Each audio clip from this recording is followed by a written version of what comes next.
So I was a fan of the first platform on Netflix. Does the platform 2 justify its existence? What's up, Netflix fans? We're back in this dystopian Snowpiercer-like world. I was nervous for this, but we're going to discuss it.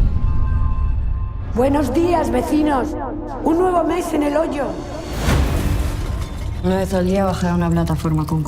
a mysterious leader imposes their rule in the platform, a new resident becomes embroiled in the battle against a controversial method to fight the brutal feeding system.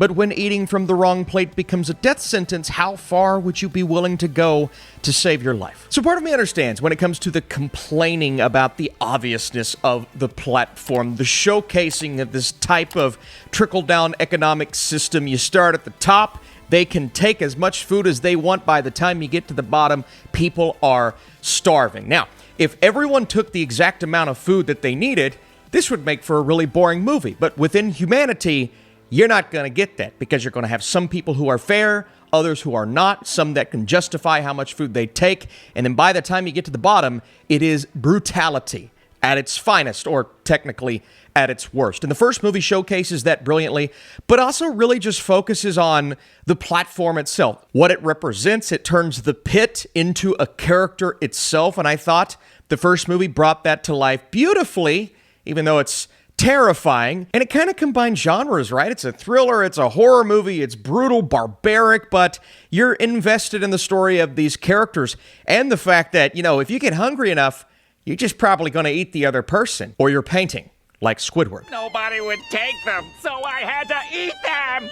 Now, what I needed the platform 2 to do, at least a little more so, is focus on human nature, at least deepen the idea, as opposed to the first movie that chose to focus on the operations of the entire thing and how that can cause someone to descend into madness, if you will, or fall into madness. Literally, I mean, this movie more so, there are bodies flying, there's food flying, all kinds of objects going deep into the pit, and by the time you get to the bottom, you just get a peek at the horrifying nature of those who essentially don't get enough food to survive. And so you see many cases of hunger, cases of people trying to eat each other, and thus the brutality is put on full display. And I thought the study of human nature in this movie was a little more fleshed out, even though it does start to lose its way. Well, it really loses its way within the first 5 minutes because there's no concrete focus to the platform 2.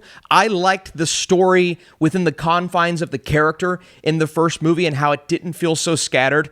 This film, there's much less of a focus, and you're just kind of dealing with a lot of things happening at once. And I guess the reason behind why there's so much going on and much less of a focus in this movie is the idea of solidarity between everyone involved here and how it's more about unifying, being less barbaric, and saying, hey, we have to come together if we want to survive this. The idea of this system is to tear people apart and watch how things can trickle down in a terrifying way. Well, we need to completely avoid that and take ourselves in the opposite direction, which in theory is a nice study of humanity, but obviously the execution, well, it's not going to work out as they want. Uh-oh. Now, I really like how this movie starts, right? There are so many ideas put on display, and it starts in a simplistic way like the first. It's just a handful, a series of conversations where we are deconstructing the idea of the platform and the pit. And not that I needed the entire movie to be like that, but I enjoy getting to learn more about our characters, even though that's much less so the case in this movie. I felt like the characters themselves, after the first 5-10 minutes of the movie, are not explored in an interesting way. And so I think the reason why I feel this sequel is worse is because I couldn't quite get attached to the characters we are dealing with here, which is unfortunate because that's really what the movie needs you to do, because when it all breaks down, tears apart, I mean, literally, people start ripping each other apart, you have to have something to latch onto within the story, not just the ideas. And so in this film, the residents of the pit, well, they're essentially enforcing law to where everything's going to be equal. We're not going to eat one another's food because that's what they want us to do, right? We're going to try our best to maintain a little bit of sanity and humanity. And if you ignore what we say, well, then you're gonna die. I'm like, what did he say fuck me for? And so this is something that seems too good to be true. Obviously, not everyone's going to follow this direction and heed to this order, but all the way down to floor, like, I guess it was 170, 175, people are actually getting scraps. So you're seeing less brutality. Things are finally starting to, well, keep people a little bit sane, and not everyone's starving to death. So Good job, platformites. Did it, Patrick! We saved the city! But, as one could expect, as the month comes to an end and people are relocated, those at the top have an easier time of maintaining that order.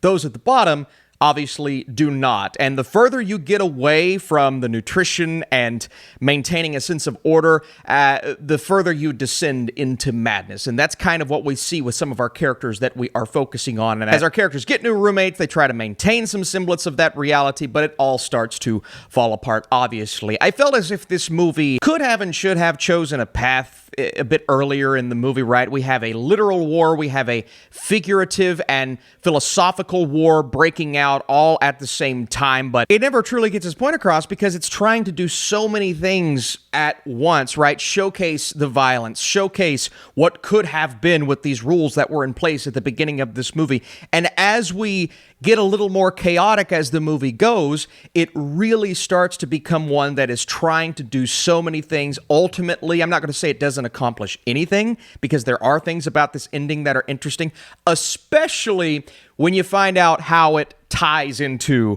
the platform, aka the first movie that came out, because that's something that actually surprised me. I didn't really know what the timeline of events would be. I didn't know what the tie-in would ultimately become, but when that's revealed to you, even earlier in the movie, I'm like, oh, okay. Well, at least that's interesting, right? But the fact that I found that to be the connection to the first movie to be the most interesting thing about this kind of tells you that it's trying to do so many things at once, visually still capturing the vibe that it's going for, because the Platform 2 is bigger. It's more grand. I would even say a little more cinematic when it comes to the visuals, but there's something about that lower budgeted look and feel to the first one that has you feeling a little more icky as we're going. I don't know if investing a lot more money in the sequel actually made a better movie. And because I couldn't get locked into certain characters, because it felt so muddled, because the pacing was so off around the halfway point of the movie and then ultimately goes in like 5 different directions,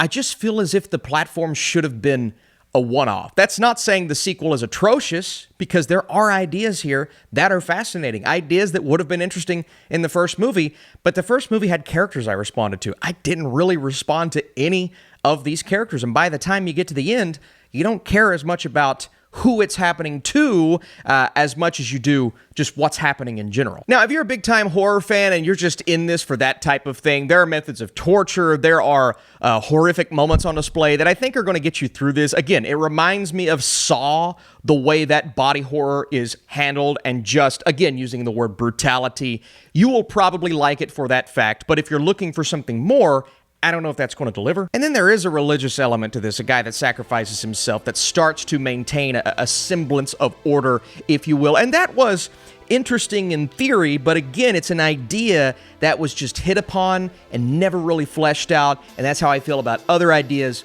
other characters. I get what they're going for. That's why it's not an awful movie, but ultimately, I just expected more from the story. And so I'm going to throw the question over to you. Obviously, I like the first one more, but which movie do you prefer, The Platform or The Platform 2? Let me know your thoughts down below. Did you like this sequel? There's some other Netflix projects that dropped this weekend. If you want to leave a like on this video, that tells me you want to see a review for those. I'll do as much as I can. The Platform 2 attempts to expand upon the fascinating ideas of the first, but ultimately throws too much at the audience without deciding which path to follow. The imagery and themes are there, but a lack of focus gets in the way of its ultimate message. So again, I enjoyed the first. The second didn't quite do it for me. I'd love to know where you all fall. What are you watching on Netflix this weekend? Do you have something to recommend to me? Something I should binge or check out? Thanks again, and I will see you in the next review.